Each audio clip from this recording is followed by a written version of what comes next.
Барф храненето, или биологично подходящо сурово хранене, става все по-популярно сред стопаните на кучета.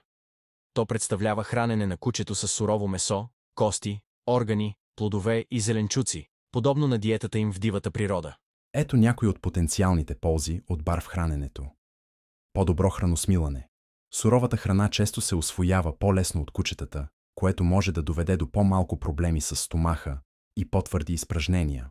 По-здрава кожа и козина. Много стопани отбелязват, че козината на кучетата им става по-блестяща и здрава след преминаване към барф диета. По-силна имунна система. Суровата храна е богата на ензими, които подпомагат храносмилането и могат да укрепят имунната система. По-добро здраве на зъбите.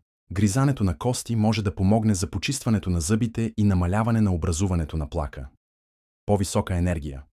Много стопани отбелязват, че кучетата им имат повече енергия и са по-активни при барф хранене. По-добро състояние на ставите. Някои смятат, че барф диетата може да помогне за подобряване на състоянието на ставите при кучета с артрит.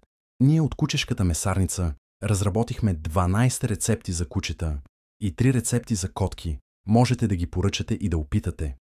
Нашата мисия е да приготвяме 100% качествена и биологично подходяща храна без